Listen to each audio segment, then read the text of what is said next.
very busy. That will be understatement of the year, but with everything that's happening, General Assembly, and then this is the time on campuses, uh, people are, still commencement is not that close, but I know the plannings and other things have been started. I have received a few invitations and looking forward to joining in those, celebratory events. That's the best time of the year when we get to celebrate success of our students. So I'm already in May in my mindset, right? Although it's just March, but it feels good to think about all that. Again, I started at MHAC on May 5th or something last year. Time is flying. So very close to completing 1 year in this role, and very, very thankful to everyone on this call, all of you, leadership at your institution, faculty, staff, everyone, for their enormous, enormous support, guidance, and collaborations that we have. So with that, some minutes that are kind of late. We were not able to get them to you on time. One is from June, our June meeting, and the other is from September meeting. I want to have a motion to approve those minutes.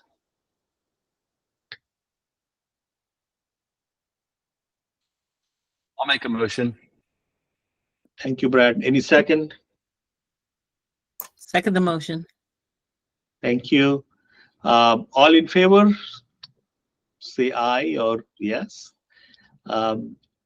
Anyone against? Abstentions? Okay, so minutes are approved. Now, this part of the agenda, I'm so excited that we have our friends from Microsoft. They're joining us, and they would like to talk about artificial intelligence with us.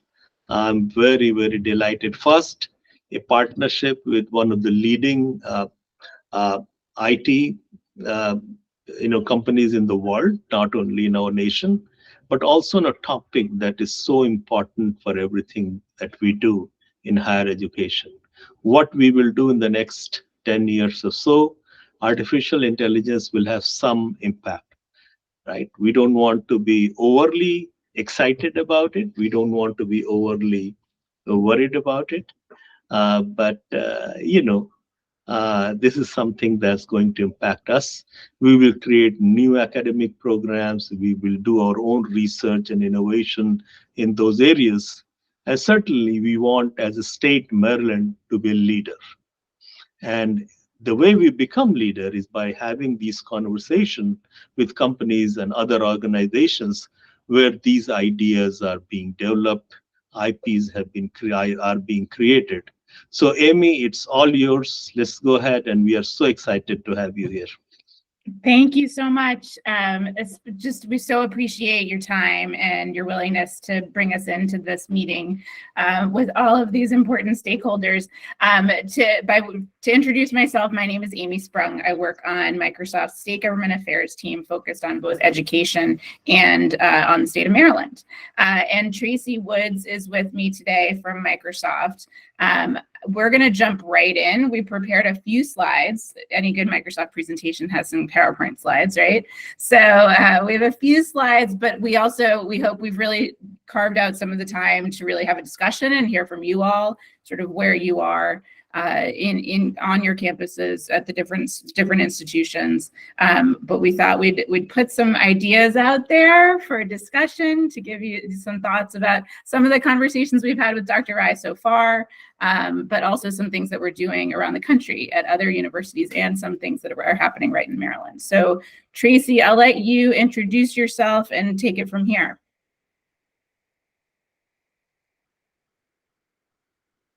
Uh-oh. Can you hear us? We see your slides, but I don't hear you.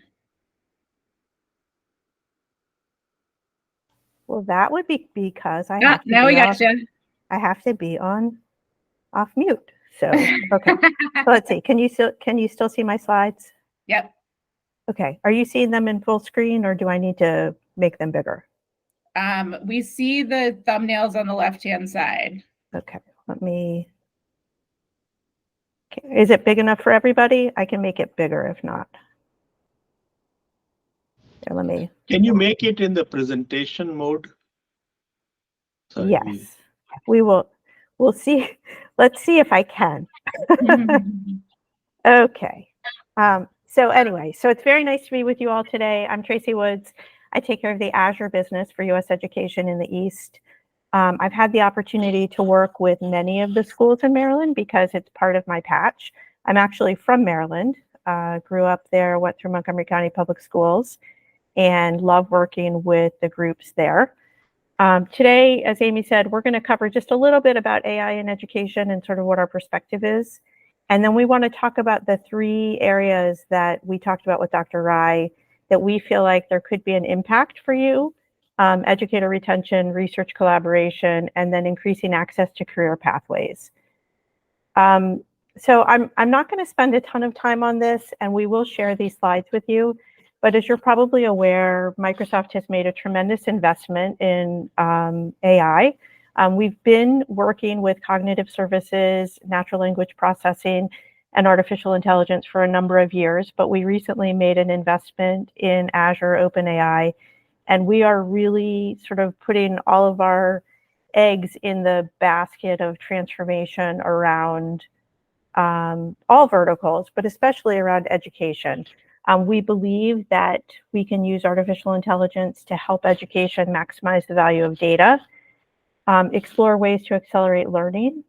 So I want to be clear, we don't in any way see AI taking the place of faculty or of the thought leadership that institutions bring, but we do see it as a way to speed work that can allow faculty, staff, administrators to spend more high value time with students and to help students work faster so that they can achieve more quickly the goals that they want to achieve. We see a lot of opportunities to improve efficiency across the institutions. So automation for rote tasks, for processes that happen over and over and over again, and also for predictive and prescriptive nudges, using data to really understand what kind of experiences people are having. And then, as I said, really empowering faculty and staff to do more higher value work. We look at these across a spectrum, everything from personalized learning and improving accessibility. So, accessibility is very important to Microsoft, and we've done a lot of work around making these tools available to people just to speak to, so that they don't have to necessarily be able to use a keyboard or be able to use a mouse, but they can use natural language processing to access data.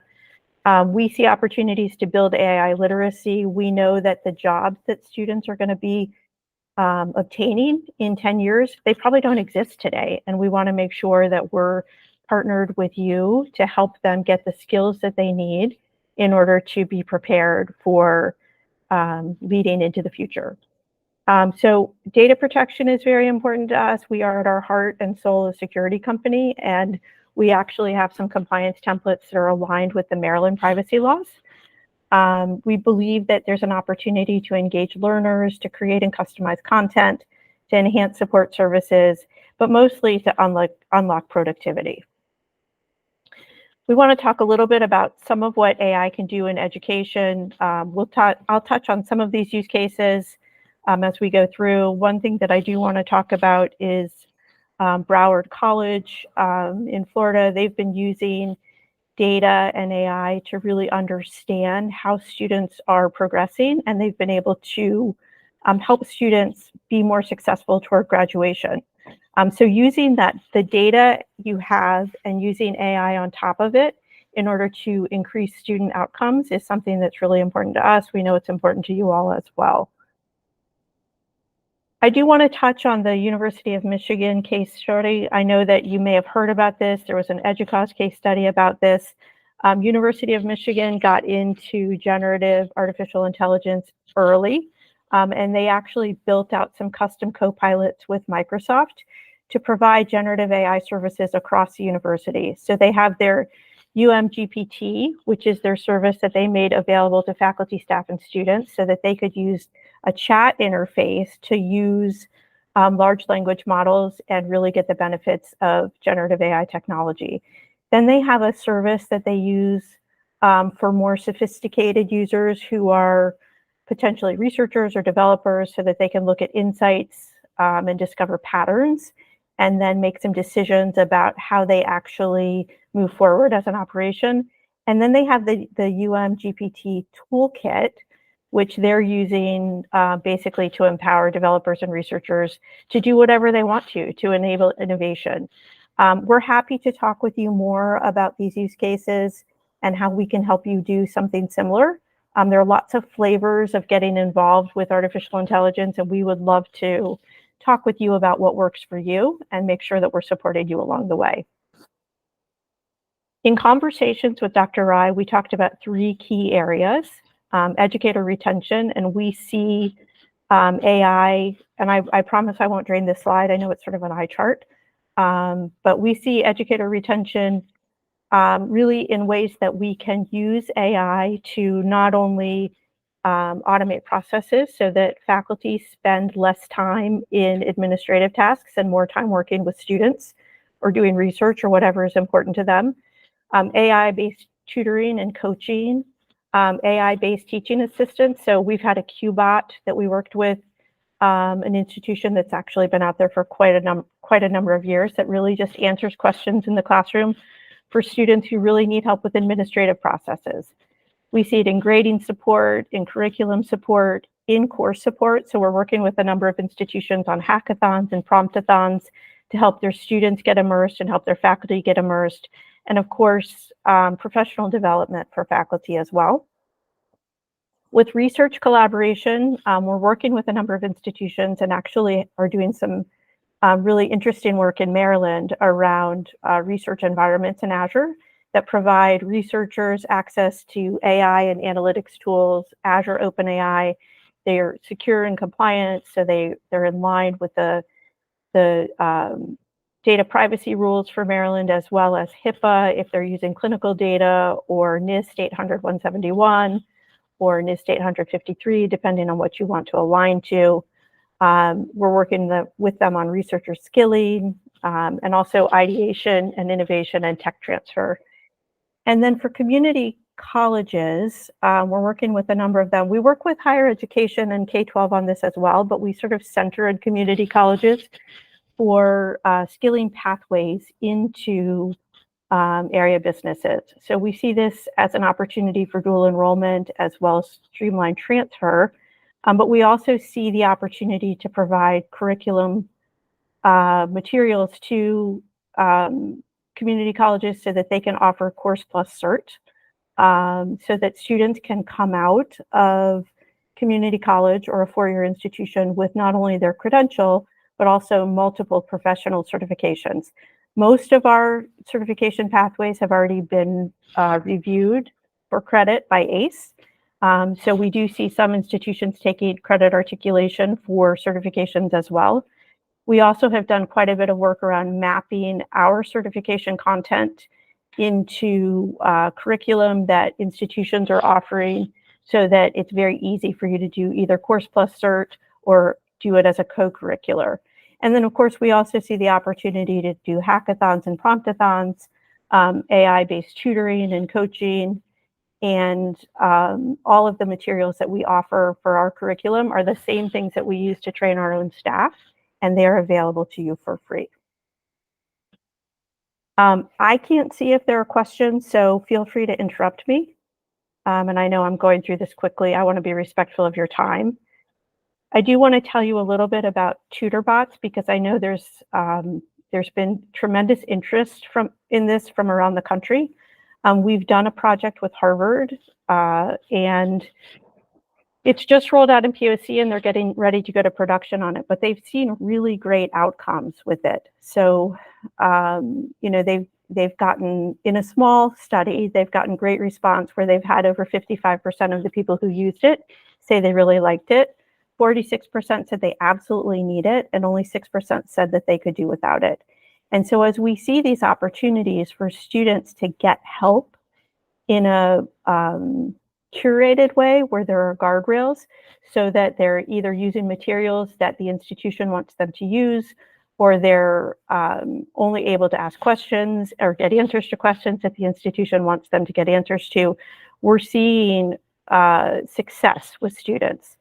The other thing that I just want to talk about is on administrative findings, where we've seen some of these chatbots either take the burden off of administrative staff or faculty. We've seen call center volumes go down by 30%, and students really completing processes more quickly and more effectively. I want to talk for just a minute about the University of Maryland, Baltimore, because we've been very closely partnered with them, and share with you as well that Dr. Peter Murray is on our Higher Education Customer Advisory Board at Microsoft, and so is Susan Miltenberger, who's the CIO of Towson.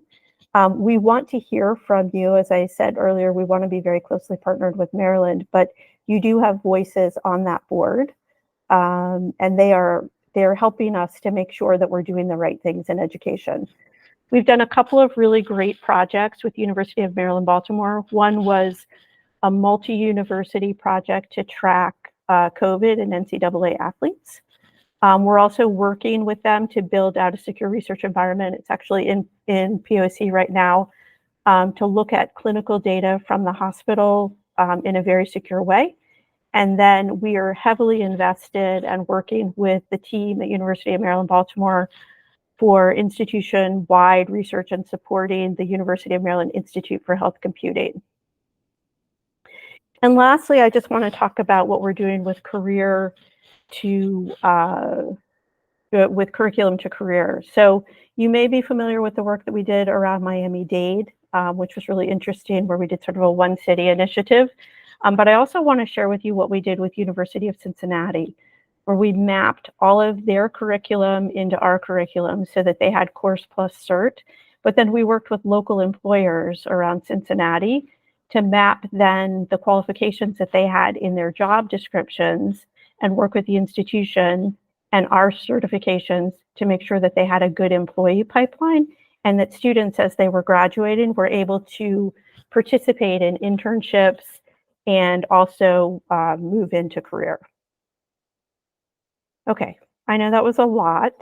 Just as next steps, I want to share with you, we have a lot of materials out there for institutions to take a look at. So we have materials for students. These are all free. We have materials for educators, and then we also have adoption materials. But our first goal would be to talk to you about what's important to you. Either we're happy to talk to individual institutions, or if you want to convene a group of institutions, we're also happy to come and do a briefing. But basically, we want to work with you to make sure that your institution is AI ready and that we can help you along the journey. And we hope that you'll get in touch with us. So these are our contacts. Again, I'm Tracy Woods. This is my email. And then we have Amy Sprung as well with us. So let me stop sharing. And I know I just covered a ton of content really quickly. Let me just ask if there are questions. Questions Down the for contact. Yeah. You took down the contact emails too quickly. I didn't get them written down. Sorry. Oh, I will put them in the chat, and we will follow up with the slides as well. We can, and Tracy, if you send us all the slides, and we will share it with everyone. Matt? Thank you. Thanks for the presentation. I certainly understood the use cases you were describing. I guess what I didn't see as much of was sort of the outputs, outcomes, the value added component of how the AI helped them outside of the normal use cases, the normal hackathons, that sort of thing. Like, can you follow up with sort of some of what the value added was, what the product was that was generated, that was the change agent for any of these institutions that were using your tools? Yeah, so Or just describe now if you can. yeah, so let me see if I can get to, so for example, in some cases, right, where we saw institutions use either a chatbot interface with OpenAI or with large language models, or even in a closed loop where they were just using their own documentation, we saw them put that up in front of call centers, right? So when students or faculty or parents can look on their own for information, and we're seeing call center volumes reduce 20 or 30%. That's all using free tools. We're also seeing where institutions are using those same chat interfaces, looking at data that is either only available to the institution or that's available publicly, and using that to coach staff and faculty so that they're able to answer questions more quickly and able to get to higher value answers. The work that University of Michigan did, for example, they used, there's ChatGPT-4, there's a free Copilot with that. We worked with them to customize that Copilot so that they could roll it out across all of their institutions. If your institutions own A3 or A5 licenses, which I believe everyone in Maryland does, you have access to tools like Copilot, free. And this used to be Bing Chat for Enterprise, and it's now, we've rebranded it as Copilot, but you have access to that free, and you can roll that out across your institution now, and get access, get benefit of those large language models without increasing your costs at all, and just make that available. We also have M365 Copilot, which is more around personal productivity tools, but those are all of the Copilots that are inside of our productivity applications. If you have A3 or A5 licenses, you already have the M365 suite. We have additional Copilots like Copilot for Security that we just rolled out, generally available last week. So if you have, for example, if you have a security operations center and you want to leverage that in order for threat hunting or for understanding patterns, that's available to you. You could also use that in teaching and learning. And then we have a number of other Copilots, sort of, we sort of say a Copilot for everyone. Right. But what Our most of branding our team had a really good time using the phrase co-pilot, but Yeah. unfortunately, from our perspective, it's made it a little bit confusing because sometimes it's hard to differentiate between some of the stuff that's just free or included in your existing software package and some of the stuff that's additional. So that's a great example of it would be a great follow-on conversation. The slide that Tracy shared that has all of those training links. Some of the thinking there is, how do we just make sure you guys are maximizing the investment that you've already made, right? The software that you already own. And so would love to sort of think about what are the biggest challenges and which are the tools that we should make sure all of the different components of the institution sort of understand what they have access to. Yeah, I do have a slide that I can add into the deck as well to share out that shows you which Copilots are good for which, what, and where we see outcomes. But really the outcomes that we're seeing are improved graduation rates, improved student retention and persistence, improved student engagement and satisfaction.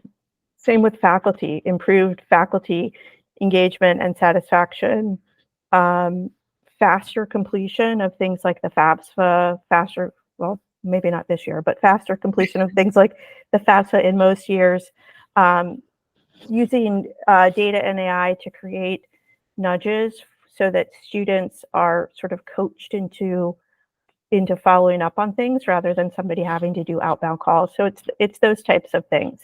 Matt, did that answer your question? It's helpful. Thank you. I think Brad has a question. Yeah, thank you very much. This is an extraordinarily interesting topic.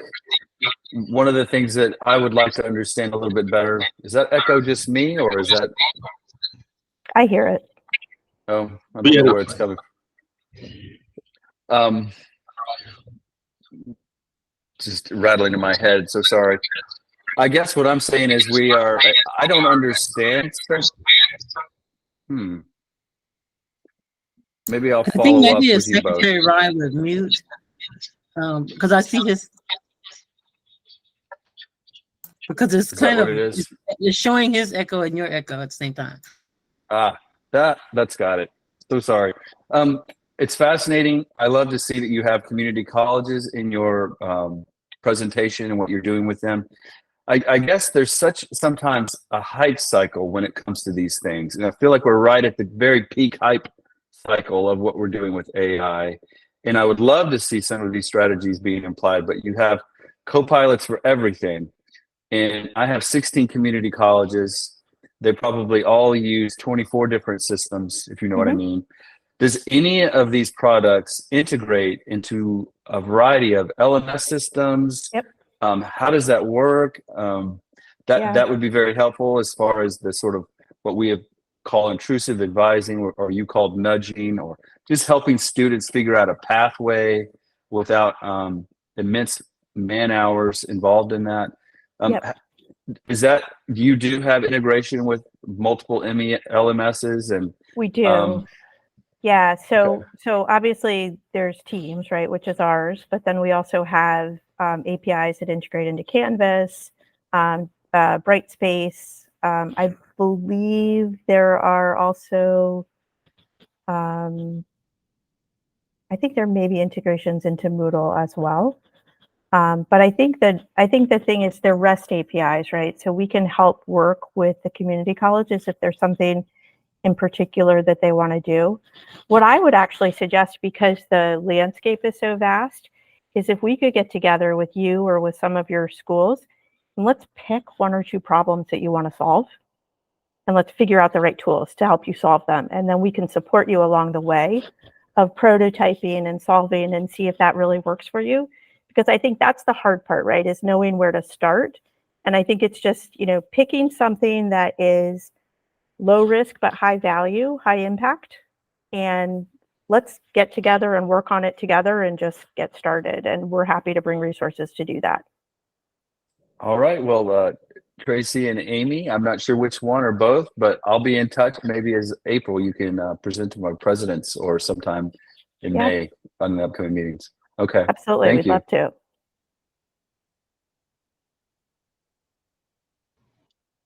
Any other question for Tracy or Amy?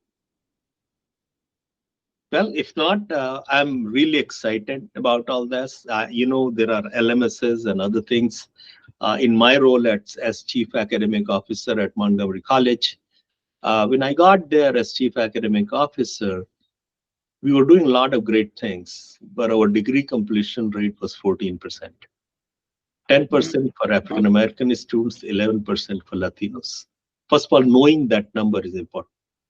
How do you share that number with everyone, right? Then faculty, when I shared those numbers with faculty, so I said, well, I teach physics. What can I do to improve those numbers? So for every academic program, we identified courses where what we call DFW rate was above 40%. Guess what? Physics was there. So when a student is coming as an engineering major, just for example, right? And we said, okay, here are the benchmarks. What are the warning signs? First physics course, if a student gets C, there has to be a conversation with that student. Now, how do you find out? Right? So we created something called these academic advisors who were physics faculty and things like that, right? So if there are 500 students taking physics, just for example, faculty had to check manually who got C. What a system I was looking for at that time is faculty advisors get automatic email, hey, here's your advisee, he got C in physics, right? Wouldn't that be much easier if physics faculty is spending time at the end of the semester? Or in accounting, 45% or something like that. Business was our largest major with 3,000 students. Half of the students wouldn't pass first accounting course. But by doing all that, we reduced the DFW rate in those courses by half. And as a result, our completion rate doubled. So having tools in the hands of faculty, not in the hands of this data people, that data people, bureaucratic procedures, fill 20 forms to get your DFW rate. No, so this is where I think the power of technology is there, especially if technology is free. Because when I was looking for solutions this LMS, you have to buy this module and it will cost you X million dollars. It will take 6 years of implementation cycle. You need approval from this, that, in the end, we did it in a brute force way to show that our students can succeed if right information is given at the right time and right support is given to student at the right time. So I'm very, very excited about these tools. And some of them, it appears that they are free. They are not free, but we are already paying for it. Right? So I think let's take full advantage. Certainly, Brad, thank you for inviting them to MAC meeting. And Matt, if you can invite and see how Maryland can be leader in using these tools. And certainly USM system, Morgan State University, St. Mary's, everyone, I think is a great opportunity to see what's available and what we are trying to do. Why is that important? Because completion, transfer, and closing the achievement gap. For more Miller plan, you'll hear more about this. This is going to be very important work for us. So any tool that we can provide to people who work at the ground level with the students, that's important. The other aspect is, and I had a couple of meetings with Amy and Tracy already, and I made this very clear, that Maryland certainly want to be a smart user of these tools, but we also want to collaborate in the creation of these tools. That's why research and innovation is important. Our agenda is equity and economic competitiveness for the state, for the Moore Miller administration. So if you look at equity, how does AI machine learning work? I'm not an expert in this area, but they look at the past data and they predict the future, right? But if past data has equity issues, right, AI will have these serious issues in equity. So one of our campuses, Morgan State University, has a Center for AI, Equitable AI. So I will highly encourage you to collaborate with Morgan State University. It's a nationally unique research center, and we will be able to create something new. And it's important. Equity is an important thing nationally and globally as well. The other is more research. NVIDIA, just like Microsoft, is also a leader in AI. They just announced a collaborative research partnership, $70 million with the University of Florida. Mhm. Now, NVIDIA is in California. What I was saying, they don't have to go all the way to Florida. They could stop in Maryland, right? So as we do our completion agenda, we will talk more about it today, but research and innovation is an important part. How are we going to measure our research innovation? Are we doing company-sponsored research? Is our research producing translational research, products, marketable products? Are we creating patents that have certain market value? And I think this is an important part. So certainly access is important, but research and innovation is equally important. So again, I encourage all of you, all segment members, to take full advantage of what Amy and Tracy are offering. And we will continue to have this conversation. As Amy knows, Tracy knows that I am very much interested in having AI. We need to be ahead in this area.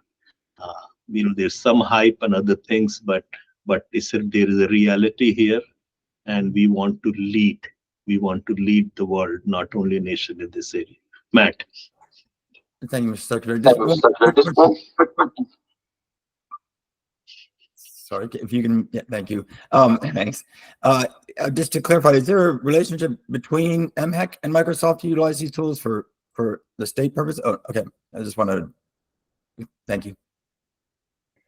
We would love for there to be, though.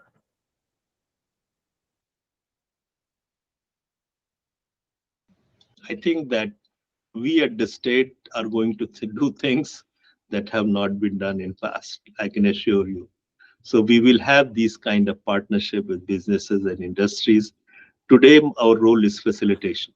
I want to make sure that our institutions of higher education are aware of what AI can do, what AI is doing at Harvard, what AI is doing at University of Michigan, what AI is doing at Miami-Dade College. In a couple of years, we want to see that happening here, right? And this is how it will happen. We'll facilitate, we'll support, and I think that we have great assets in Maryland, wonderful assets.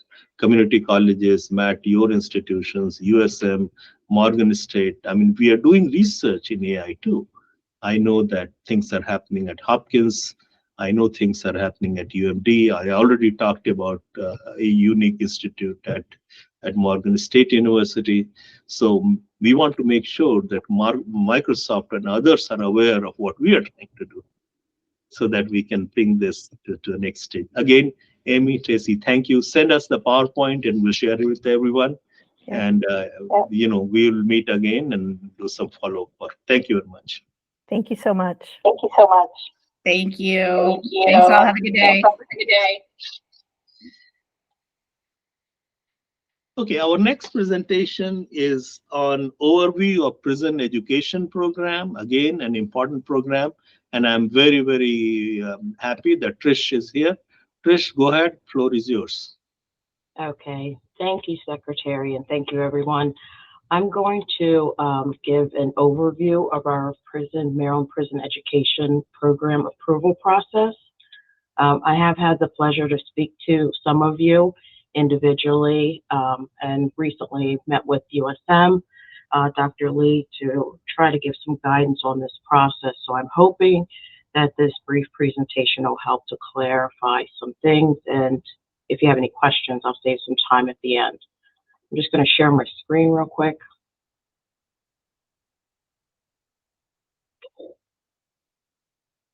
All right, you all should be seeing my presentation there. Okay, so this is in response to the U.S. Department of Education's July implementation of the new prison education programs. It's really to encourage incarcerated individuals that are now eligible for Pell Grant to be able to participate in approved programs. And what the federal government has done is they've actually mandated some requirements, not things that are new, but things that are standardized across the programs to ensure that they are student friendly and that it meets the needs of our departments of public safety and corrections. So I'm just going to go over a few of those details, and bear with me, I'm working with multiple slides here. There we go. Okay, so some of those federal requirements that we've spoken about, and I just want to make sure that we're all on the same page, is that the new requirements for our 2- and 4-year institutions is that our individuals, we cannot allow proprietary institutions. We also have a requirement to make sure that there's credit transfer implemented in these programs. And these are all things that we're already doing. But we want to address them specifically in the process. And I'll show you a little later how the process works between the different agencies, because I think that's the key point to all of this. Also, there's a piece regarding professional licensure and making sure that the programs that are introduced to this population are beneficial and do lead to successful outcomes for them for obvious reasons. So there are some requirements regarding professional licensure and certification, and also student enrollment if the licensure is not appropriate for that population. There is a stakeholder advisory committee that will look at the programs. That's also part of the process. The Stakeholder Advisory Committee, this was actually presented by Danielle Cox, which is the Director of Education for Public Safety and Corrections. And so she has actually taken the lead on the Stakeholder Advisory Committee, which will evaluate the programs and to make sure that they meet all of the federal requirements and they are going through the proper steps so that they can receive final approval. One thing that I've probably expressed to most of you is that this process isn't quick. Unfortunately, it's a rather lengthy process, and it involves multi-state agencies, the accreditors, and finally the U.S. Department of Education. So that's where we are a little concerned for those existing institutions who already have programs that they're offering. Everyone needs to go through the new approval process. So even if you're currently operating a prison education program, there is a new approval process. So we've reached out to those institutions that are currently offering programs to say, okay, you want to make sure that you're following all of the steps. Don't make assumptions that you're clear, because you do have to be evaluated to make sure that your programs are meeting the new federal requirements and you have the appropriate resources to operate these programs as well. So the approval process that I'm speaking of involves 5 major steps. Actually, there are some many steps in there too, but I wanted to make sure that all of our institutions were aware that the process starts with an initial conversation with the Department of Public Safety and Corrections. So having a conversation, discussing your plan, determining what it is that is most beneficial for the individuals that are at certain facilities. The Director of Education, Daniel Cox, will also lead that conversation and also encourage institutions to meet their needs. So that's the initial step, to have that conversation. At that point, a conditional approval letter would be forwarded to the institution and to MHEC if it is agreed that that program fits the needs of the institution. The second step is your normal program approval process through MHEC. So we do not have a new application. There isn't a specific application that MHEC is asking institutions to complete. There is just the standard cover letter for a closed site. There are strict limitations on the number of programs that can be the capacity at each institution. So that's why we're limiting the space, and Department of Public Safety and Corrections is looking for a 2-year and a 4-year institution to fulfill program needs at each facility. The third step of the process is back to the Stakeholder Advisory Council. That's where once the MHEC approval is complete, then the institution has to go back to Department of Public Safety and Corrections. There is an application there. There's a new application that they have implemented for this process. That starts the evaluation and the process for the advisory council to meet and discuss the program. At that point, that approval is needed before you can progress on to the accrediting approval and also for the U.S. Department of Education. So those last 2 pieces there, we can't really predict how much time that's going to take at each one of those steps. So it's advisable for institutions to approach each process very timely and to make sure that they're prepared for the next step so that they can help to reduce the amount of time it takes to work through these 5 steps. So we've asked institutions also in their MHEC proposal that they submit an implementation date that is 1.5 to 2 years out, because that's the estimated time that it's taking for these institutions to be initially approved or to have a reapproval of their program. We do hope for shorter time frames, but it really is a matter of institutions submitting their applications to the next level. I'm going to stop right there because I do have a few more points to just entertain if anyone has questions. Okay, wow, okay. I seen Brad first. Oh boy. These are a lot of steps, Trish. Lots of different variables. At the entry point, does Daniel Cox, Department of Corrections, have sort of a check sheet for the hoops that any proposal has to jump through, so that, you know, we go through steps 5 and realize at the very end that it never was going to work? I mean, I'm just trying to make sure everybody's in coordination with where these things can go. And the next question to follow up with that is, I guess, would you be the right person to have meet with our, I don't know if it's our chief academic officers or if it's our deans of continuing education or both, to make sure they understand all of these steps? Would you be the right person, or would it be this advisory committee? I'll just stop there. This is Sure. quite a bit. It is, and we're trying to help to reduce any anxiety about the process. Danielle and I both have been meeting with institutions. I'm more than happy to meet with institutions or groups just to kind of walk through the steps. Basically, what institutions need to know is those requirements that public safety and corrections are looking at are the federal requirements. Does a program meet those federal requirements? Are they meeting the needs of the incarcerated individuals? And ultimately, is it student friendly?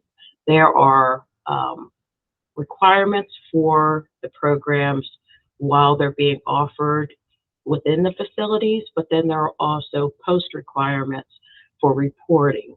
And those haven't been totally outlined yet, but they do circle around, of course, the outcome, potential continuing education, and is this individual able to progress if needed, if they want to, in additional educational opportunities after their release. So there are a lot of steps, and some of this does, it works hand in hand with Department of Corrections and Safety, because of there are certain requirements and limitations to those individuals after their release. So yes, I definitely would like to meet with as many institutions as possible, because I want to make sure everyone's successful in getting to the end goal. Does that answer your question, Brad? It does. It just sounds like there's still more pieces to drop, and ultimately, Department of Education has to make the final approval that this can go forward. Yes, sir. Because of the Pell Grant connection. Yes. Yeah. Okay. Candace. Thanks, Trish. I just want to make sure that I have the right application processes in my head. So, because there could be this as an additional location or as a closed site. And so if it were a closed site, it's just a letter to MHEC at that second stage, and then an application, the new application that will go to DCSPS and MHEC. So I just wanted to make sure that that second step, is it a letter or is it an additional location application that then is kind of basically revised to fit the new structure under the PEP? Mm-hmm. It is actually an application, Candace, because of the limitations with these programs and the limited number of facilities that can participate. There's 1 2-year opportunity and 1 4-year opportunity at each facility. So we wanted to abbreviate the process and to make it as smooth as possible. So our end goal really is to create a process for this to, it has to be evaluated, because we want to make sure that the program does meet the needs of the individuals that are enrolling, but also we don't want to elongate the process by having it go further than that. So closed site, and yes, it is an additional location in coordination with the facility under public safety. Okay, so for the MHEC, we do an additional, so I know it's an additional location, Middle State's proposal, but I'm just trying, so fundamentally, it's like an additional location proposal, even though it's closed site for MHEC. And then the new application that DCSPS is doing will be different from what goes to MHEC, but we'll probably use a lot of the same material. Is that correct? A lot of the same materials, but her application really focuses on those requirements, those federal requirements. Yep. I just want to make sure. Yeah. I think I'm sorry, go ahead. Well, we're also trying to figure out the USM process in here. You know, this is a little bit different, like when there's an application, you know, it's just, are we getting covered? Are we getting, you know, so And I've asked Danielle, just so you know, on that conditional letter to copy us at the system, just so we know, because we've had some where we were copied, and that, like, we need to know which of our institutions is where.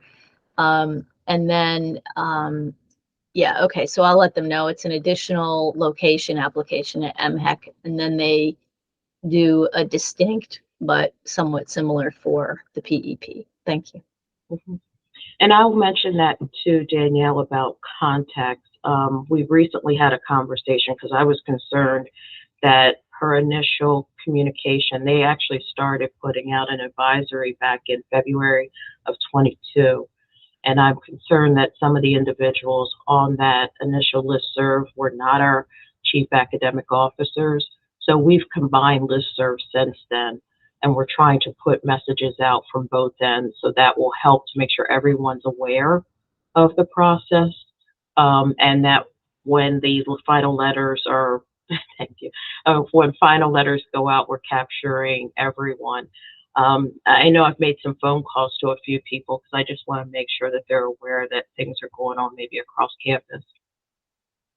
Okay, thank you for that feedback. Hi, Matt.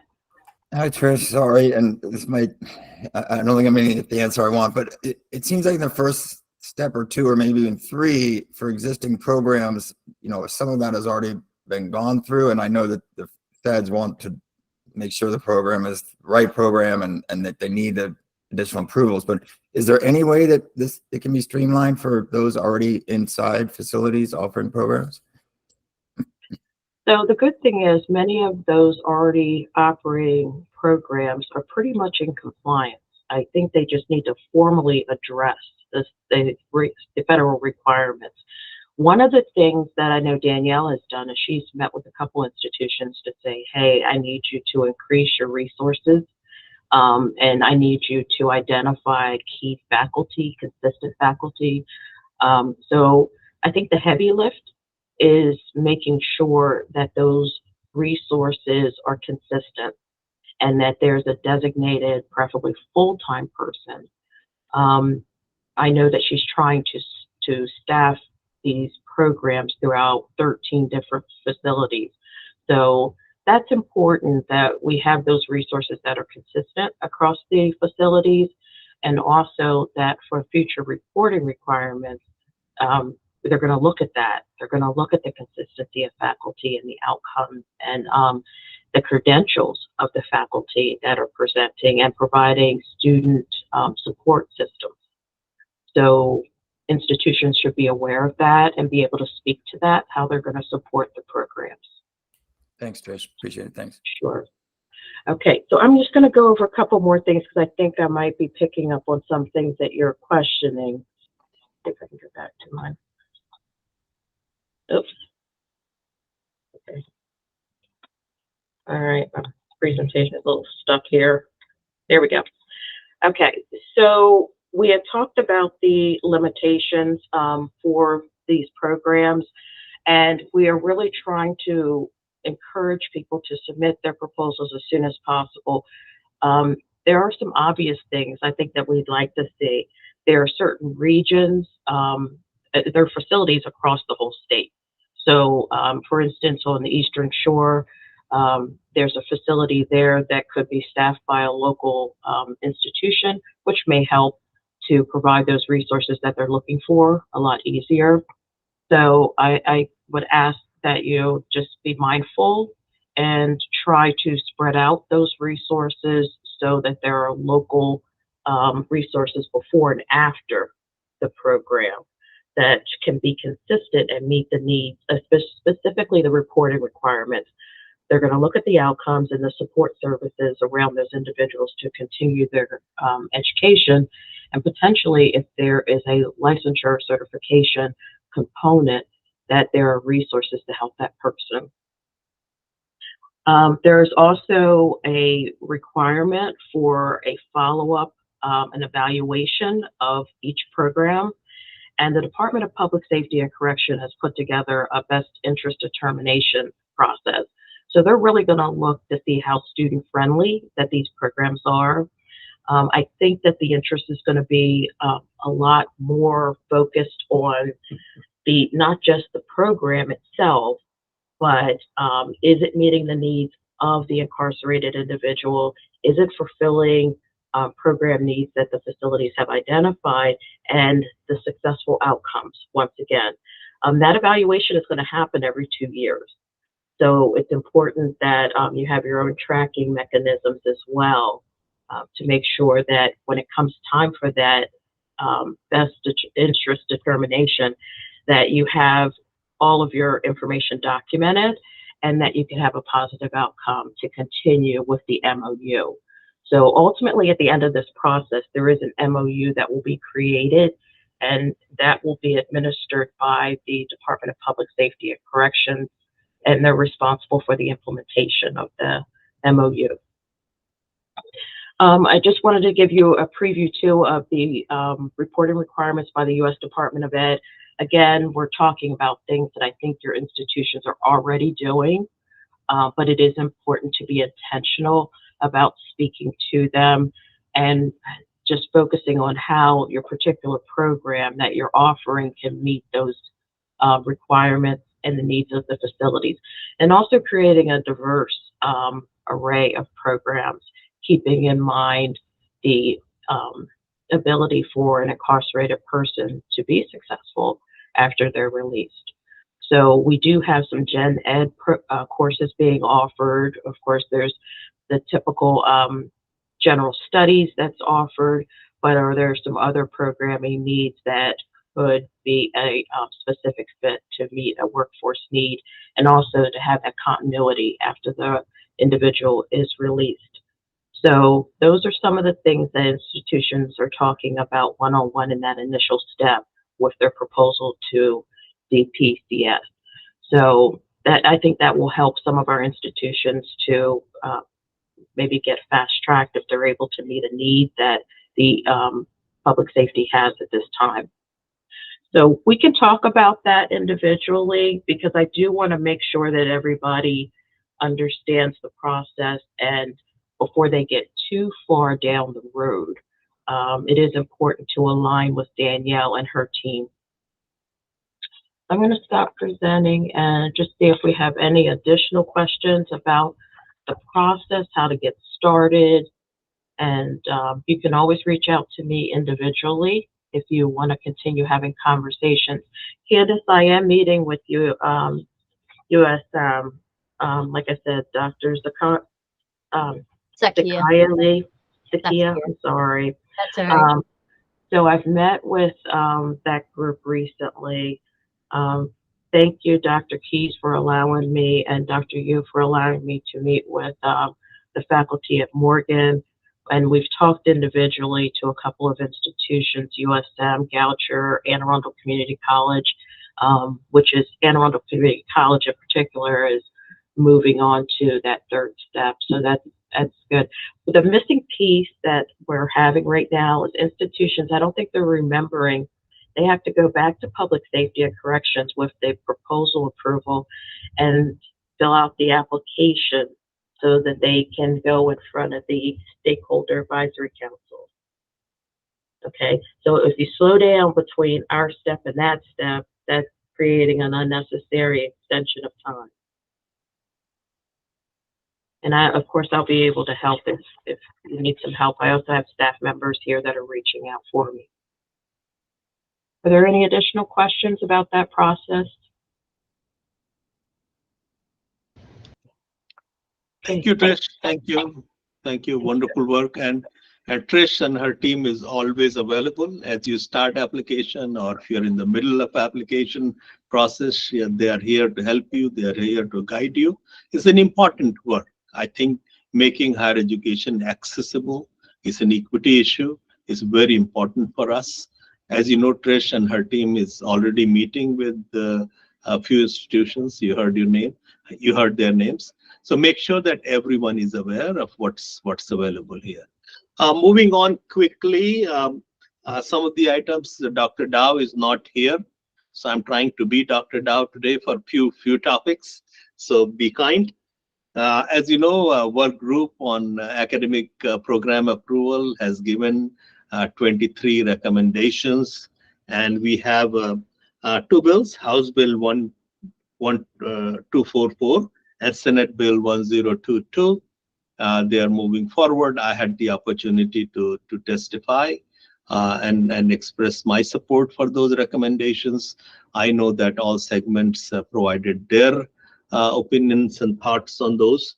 So what I want you to know that from our end, we are proactively working on the recommendations because there's tremendous responsibility on Maryland Higher Education Commission. Certain aspects of this has to be done by July 1, by some by September, and some by end of the year. So we are already working on them.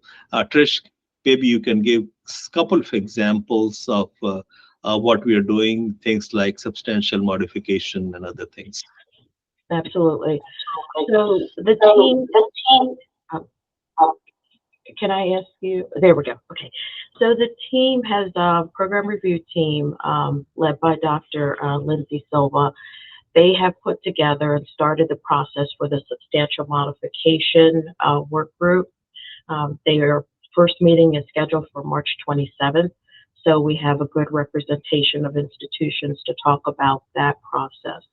And that's a continuation of what we had started before the pandemic. We're just trying to, in light of our new requirements, to reconvene and to get that conversation going.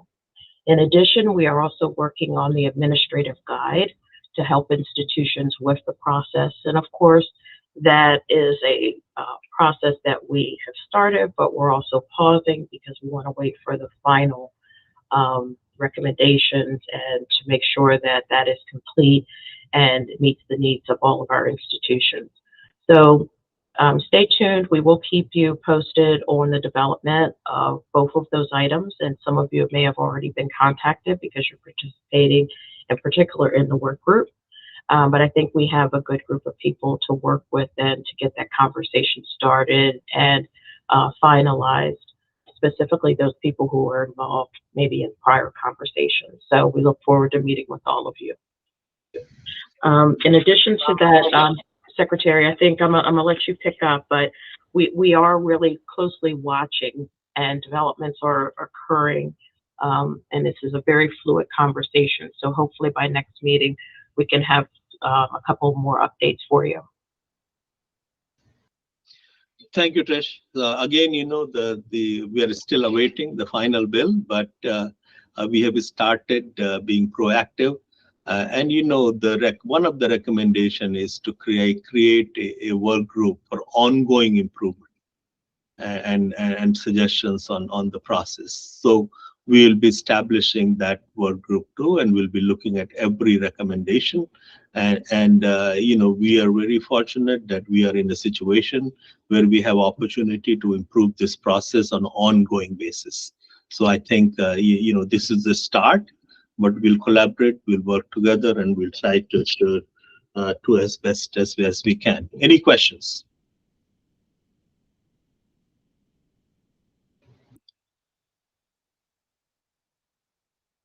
Okay. So again, next, moving on the state completion goals. As you know, we have been talking about this for the last few months, and starting with our 55% goal. You saw presentation on the data where we are. And you know, when we set that goal in 2013, it was only about associate degrees and higher. So now we are looking at what are the best practices, what are the changes in our state, in our economy, and what are others doing. So we have made some presentations at this group and some conversations, and we have encouraged you to have those conversations on their campuses and bring your input back. So we decided to do that a survey to be more you know, formal about it. That survey was sent distributed on Friday, March 8th. I'm sure all of you have received it. And we want responses by, I believe, by April 15th. So, you know, giving you about 5 weeks to complete. And our email that went from Dr. Dow is also asking you to share that survey widely among your institutions.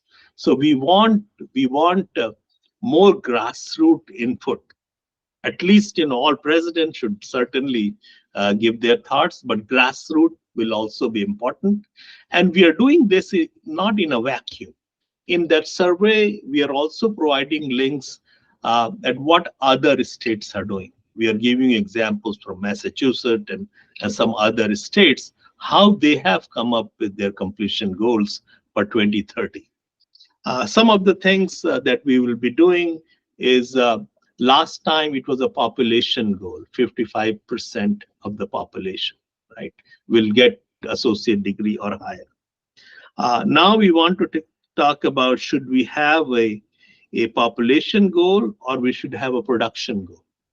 Or should we say we will have, X thousands of credentials as opposed to a percent of population? Some states are having both. That's important. Some states are also having the achievement gap goals. Pretty serious. It will be reduced by X% or Y%. Given what we want to do in equity, that's important to us. Then the idea of credentials of economic value, we are calling it meaningful credentials. How do we define what meaningful is, right? What are credentials of economic value? A credential that lead to a family sustaining job. Is that one way, or are there other ways to do that? Are we going to say we will produce 100,000 credentials of economic value? Now, when we look at, let's say, if we have a population goal, the 60% of Marylanders will have a credential, associate degrees, certificates, non-credit work. How do we count? And I think it's important to be very comprehensive as we count these credentials, because things have changed. Last but not the least, research and innovation. They're not completion goals, but they're important for our state. So what should be research and innovation goals? We talked about the sponsored research, patents, number of PhDs, market value of our patents, how many startups are coming at our institutions of higher education. All that is, we will have to have a pretty serious conversation. So again, the due date for this survey is April 15th. I am constantly monitoring how many of these surveys are coming back and what are people saying. I think, just a week or so we sent it out, so it's okay. I think that please ask your institutions to make sure the leadership completes that survey, but also the deans, department chairs, share it widely so we have a broader input so that we can, chart out our own plan and make sure that it's a collaborative plan. Everyone had the opportunity to give the survey. Now, this survey is the first step. What comes out of the survey, we will discuss it here, but we will also discuss it in different venues before it is finalized. So no hurry, nothing it will be done in vacuum, but we will not take 2 years to do it either. So it's important, and there is a lot of intersection with this work and the work that academic program group is talking about, right? Jobs, data, workforce data, how do we work with commerce and labor to identify emerging industries, those types of things, right? So it's all, a lot of this work that we're talking about, they intersect, and same will be more and mirror state plan. There'll be some things there like completion, transfer, achievement gap. Those things I think will be important for us. This will all be part of this work that we are going to do. Any questions?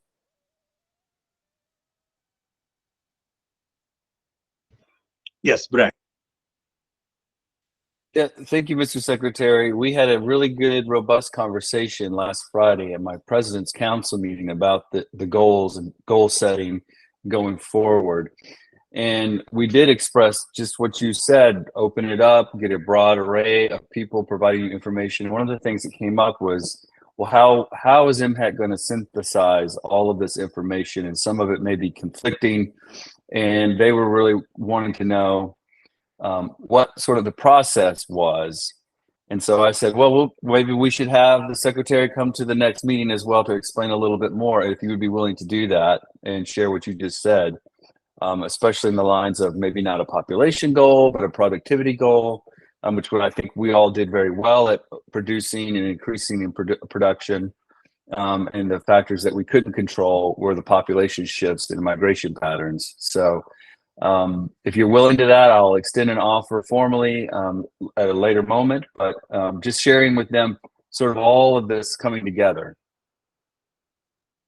Yes, so very happy to come and talk to your group or any other group.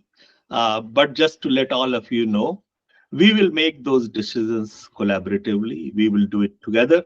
Usually when you do these surveys, you see themes come out from those surveys, right? We will look at those themes. We will look at what other states are doing. We have to be competitive in this.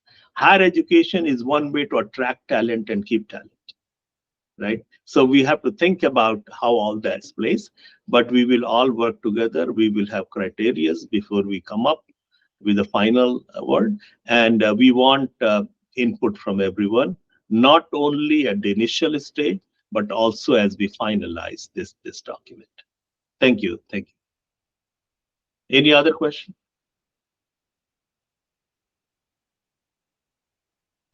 Let's move on the financial aid topic.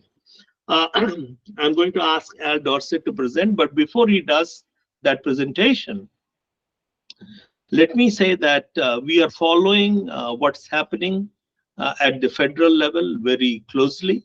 We had a meeting with the Federal Department of Education last Friday, and based on what we learned, we have sent a communication to your financial aid offices. I'm not sure if all of you are aware of that or not.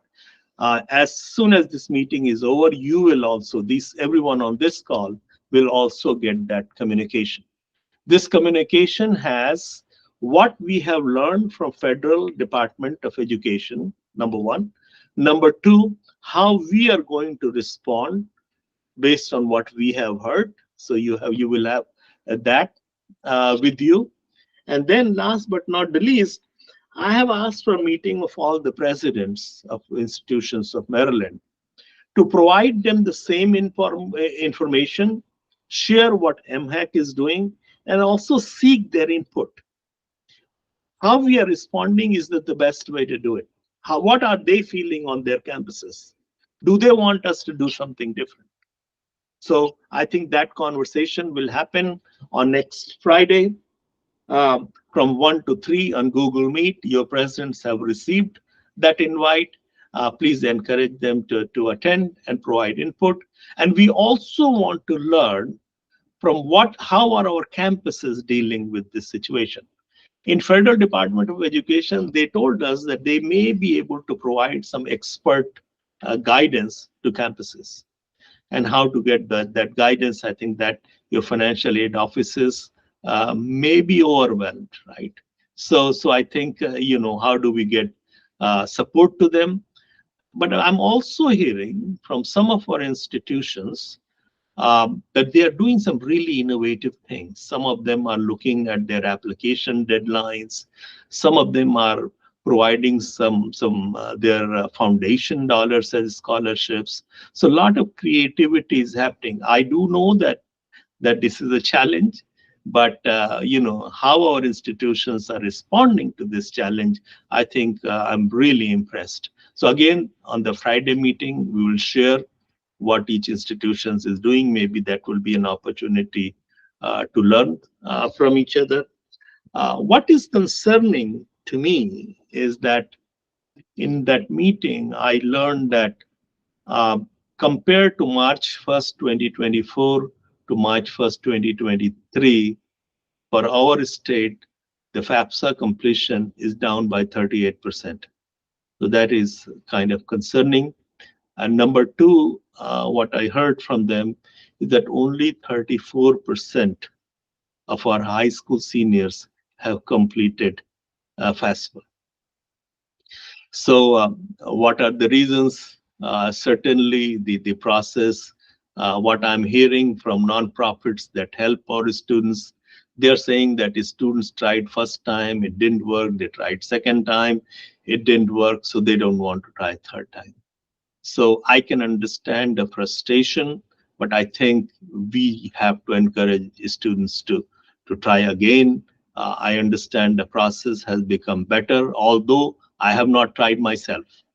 But people who know these things, they're telling me that the process has become better now. So we have to continue to encourage students to complete FAFSA, because whatever it is, that is the only vehicle for us to provide for state financial aid to students. So information that they gave us through ICER data is important. We depend on that. We don't have an independent way to do that. Otherwise, we would go ahead and do that. Some states have that. New Jersey has their own data. So please encourage as much as you can. These numbers of 38%, 34% is slightly disappointing, but I think that a lot of work is happening. Our school systems, counselors, they are very active. Our nonprofits are doing wonderful work. All our institutions are doing great work. So those numbers, hopefully in the next few weeks, would look better. Al, do you have to add things? Sure. Before that, though, did you want to make a comment on the study group for House Bill 923? Thank you. So House Bill 923, again, I'm learning, that was passed last year, right? It's not this year's 923. So I got a little confused, Matt, with your question, and I was responding to the wrong bill. So I'm corrected. As you heard, that at this point, the law is clear at the presentation. So, our preference at this point is to implement the law as it is. And we will continue to make sure, in a broader sense, making sure right now with FAFSA challenges and others, making sure that the students have access to state funds as early as possible and as much as possible. And I will add in that for you.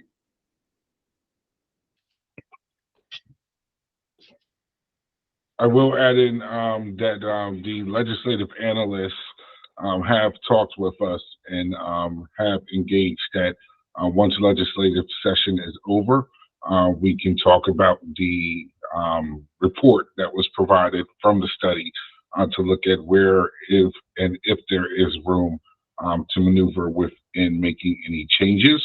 But right now, as the secretary said, definitely indicated to us that we will go by what the law is and leave room for working with the legislators to see if any adjustments or changes can be made to the current law.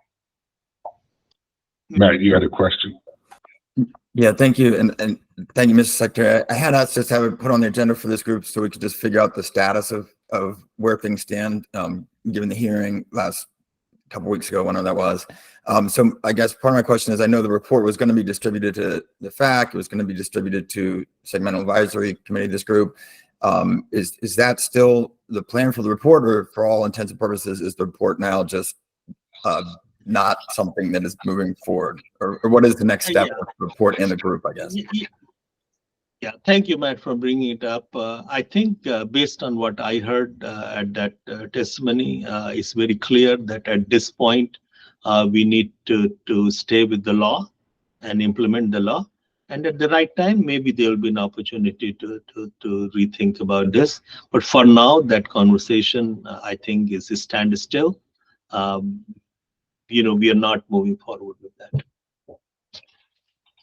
Right, and just to follow up, the report was submitted with FAC and the Segmental before it got to the point of where it is now.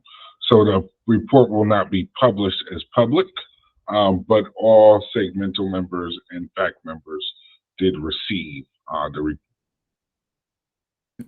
Right, and we're just that's the end of it, right? We're not acting on, or you're not looking for feedback from us, I guess, the other piece of it. Okay. Correct, at this point in time now. Moving forward for the status of the FAFSA, like Secretary Rye had indicated, we did meet with the Department of Education representatives to talk about the federal government's plan with the FAFSA. The federal government has started releasing small batches of FAFSAs to different institutions.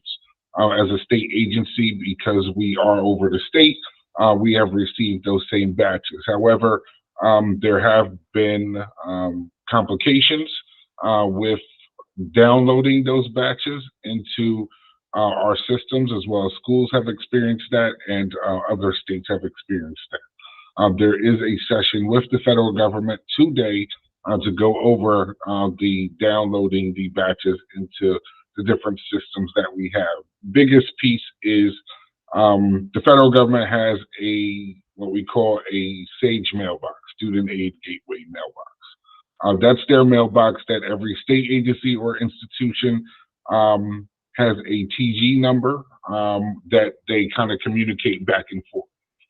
So when a student does a FAFSA, if your school's on there, if it's with your state, it goes to that mailbox. Any type of records that the federal government has, they go to that mailbox. Then each school, each state agency has a system. We use what we call EdConnect, which is one of the federal government systems. There's another one called TD Client, and those are kind of like the middle passageway to get the information from the federal government's mailbox to whatever system that the entity is using. So the issue that is seeing now is that individuals are having a hard time transferring the data, which we call the ISERs, the Institution Student Information Records with the FAFSA data, from the SAGE mailbox into their EdConnect or their TD client to bring in information. There are different patches that the federal government has been putting in, but it is a little bit confusing and complicated, which is why they're doing their session today. So there's been about 3 to 4 batches that they've released so far. We don't know how many records are in, exactly how many records are in those, because we haven't been able to bring them in. But the federal government has their phase of for last week, this week, and next week, trying to really push out, test what's going on, correct any errors. Once they get past that, this initial phase, then they'll go into kind of like their more push lateral phases where they'll be releasing more FAFSA and ISER data out there.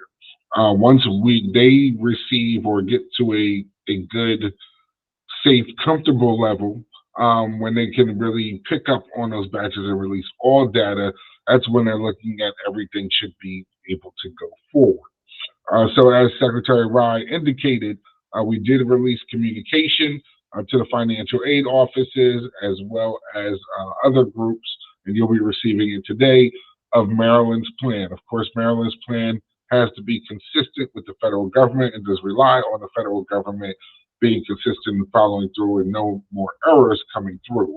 But we are hoping that if all goes as planned based off the federal government, that we can start awarding as early as, I believe, the first week of April. Middle week of April towards May, and then pick up from there, as well as guaranteeing that every student that has completed their FAFSA by the priority deadline, May 15th, which we push back, will be awarded. So definitely confirming that every student that completed their FAFSA by that May 15th priority deadline, even though we pushed it back, will be guaranteed to receive a GA award. So that's really pushing right there of what Maryland's plan is with the federal government, and just testing and hoping that everything goes right so we can move forward and start awarding students.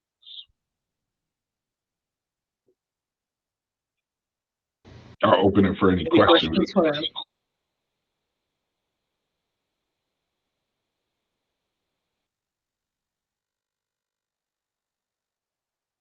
Candace, you're on mute. Mr. Secretary and Al, we just want to say thank you for accelerating that timeline and not awarding towards the end of June. It's like a make or break for the public 4 years, just critical. So thank you very much.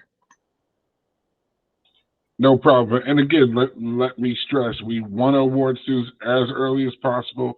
It is heavily on everything being right with the federal government. The reason why is that we not only use the FAFSA to determine a student's eligibility, but in order for us to determine the student's award amount based off of it being need.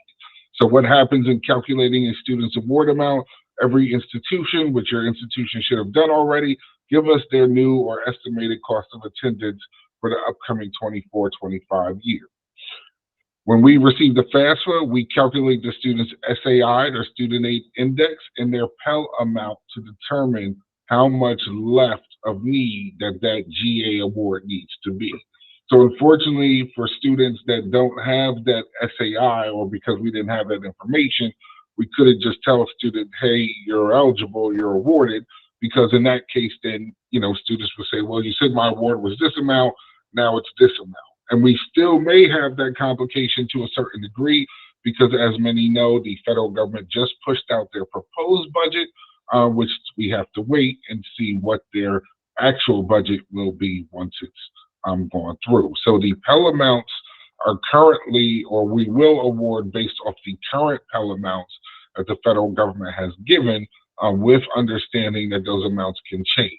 If the Pell amount increases, good for the student on the federal side, but however, the GA amount then would decrease because that's less money that the student needs in the GA grant. And we will send communication out to students on that. Additionally, let me last give, as Dr. Rye had indicated, about the FAFSA tracker, and I will put this in the messages. It's a website that NCAN, the National College Attainment Network, has provided that really goes over students completing the FAFSA and where they're at compared to prior years.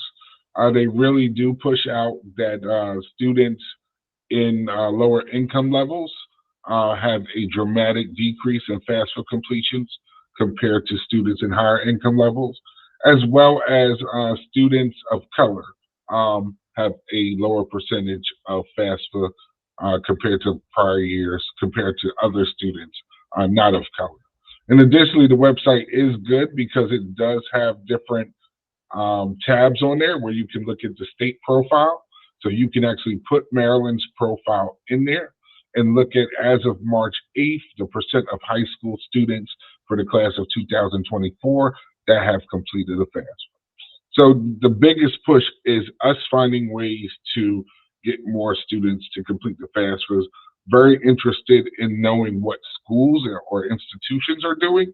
Are they doing any FAFSA days? Are they doing any incentives for students? I know, I adjunct for years because I worked at financial aid and adjunct. I gave my students 5% extra credit for completing the FAFSA if they brought it to me. So, very interested in what institutions are doing to really assist in getting students and parents to complete the FAFSA. I know a lot of schools are having their spring open house coming up, or their financial aid workshops for the spring open house for students to attend and really kind of engage there. So however we can work together to get more students to complete the FAFSA is good. Matt. Thanks, Al. And I'll just say thanks for all your good work. I know it's a tough year to be in your business. And I think the outreach has gone very well from the MHEC side. I just wanted to clarify one point, and that is, the federal government had said forever mid-March they'd have all of the information out to the institutions. Is it still test data, or is literally everything out from DOE at this point? So it's past test data, but it's small batches of live data. Right. So they said that they wanted to start by mid-March. They started last week, but again, as soon as they started, numerous emails going out about different complications. So that's why they're having this workshop at 12. But we're hoping that once they work out these pieces, it'll just keep ramping up, and we'll have. We're looking for us to have at least 90% of the data for students who have completed it by a certain time, so that when we go out and awarding, we're doing a equitable award, because that has been a key where individuals have identified equity, especially for those students that parents were undocumented. The student was a citizen or eligible non-citizen, parents undocumented, doesn't have a social security number, parents weren't able to complete their process. The federal government has created a solution for that and has been pushing that solution. So they are seeing that more individuals without a social security number can complete their parent portion of the FAFSA. So that's the biggest push. Can we get as many as possible in that have completed by a certain time frame, so that no one's coming back and saying, well, you know, there's no money for me here because it's been exhausted and it wasn't my fault why this wasn't. Greatly appreciate the clarification. Thank you. No problem. Thank you. Thank you. Let me provide an update. I went to the tracker and I think that since my last check on this, there is a little bit good news. We are 28% down compared to the same day, but only, I believe, 34% of the high school class has submitted a FAFSA. So, you know, the change-wise, I think we are not good, and percent-wise also, I think, is still the same challenge. So again, I really appreciate your patience. Al and his team is working day and night to help our student as much as possible. We did push the priority date to May 15th, but because of the numbers that I just mentioned, especially first generation students, and still for some students, I don't know if things have changed. I know federal government Department of Education is trying very hard. Some students who are citizens, but their parents don't have a social security number. So those kinds of issues are still being solved, and we are hoping that all that will be resolved by the end of this month, based on what I can see. And then Al and his team will not take a lot of time. They will work day and night, and they will start awarding scholarships, so students have resources to go to college, make their decision. We want to make sure that every student who's eligible for federal aid and state aid, they utilize those resources and they stay at an institution in Maryland. So we have two objectives: making sure they utilize these wonderful resources. Second, they stay at one of our institutions. So thank you again. And now membership update.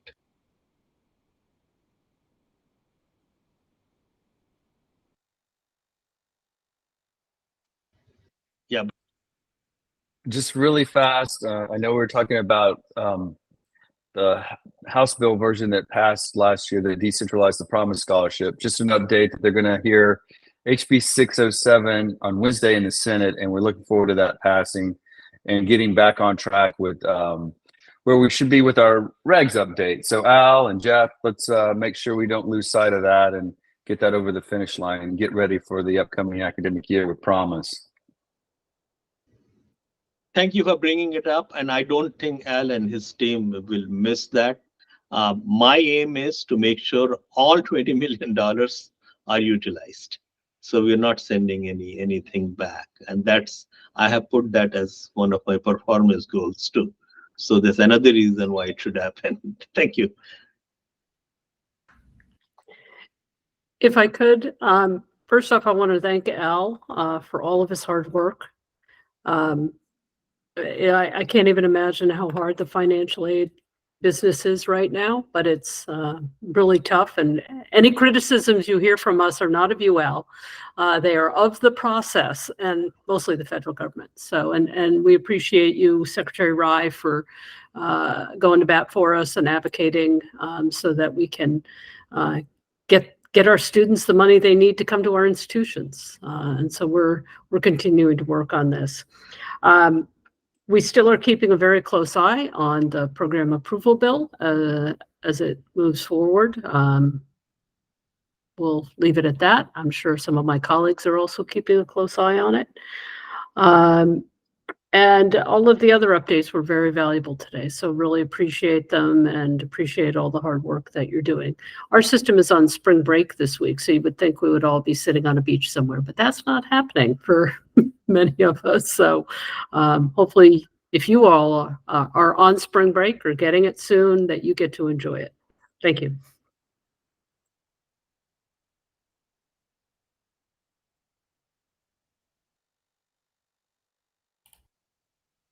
Secretary Robbie can't hear you.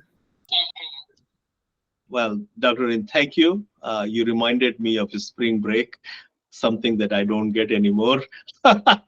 But it's much needed time for everyone, as you know, especially for students and faculty. And as far as suggestions are concerned, Dr. Rin or anyone on this call, we don't take anything personally. If there is a criticism, if there's suggestion, it's all good. We are here to make things better. We are not here with an attitude that we know everything. And we also want you to know that we do mistakes. And you know, if we know early on, we won't do those mistakes. So the idea is to talk to as many people as possible and you know, perform. Everything is about performance. Anything that can make us better is wonderful. And I'm personally not about headlines. I'm more about deadlines, making things happen, right? So I think that it's all very good. It's all in good spirits. Thank you.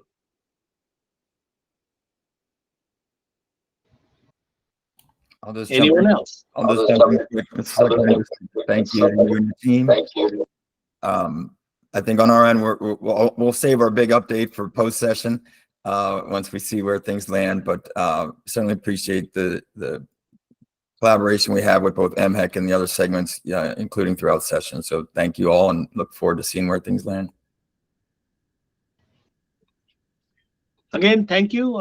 You know, I want you to know that, you know, we are in a very good situation. I know there are, you know, everything doesn't go the same way every time, but in the long run, everything will be good. As an institution, as a segment of higher education, we will contribute, and our contributions are being recognized. People value what we are doing, and what we are doing is important for the progress of our state. So we have to keep working hard. You know, small things here and there, I think, should not detract us from our main objective, right? Helping our students, helping our residents of the state, and we'll continue to do good work.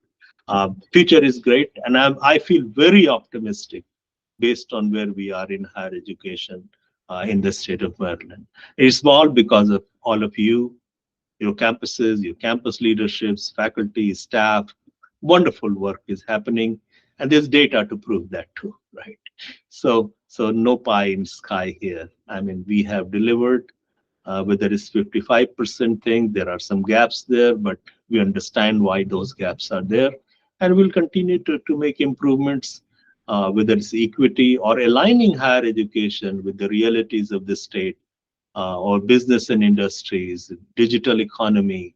We'll continue to make those alignments and improvements. Again, thank you very much. Enjoy spring break if you have a spring break, or if your institutions are on the break. And I can't wait for the commencement. It's around the corner. Congratulations to all of you for that. Thank you.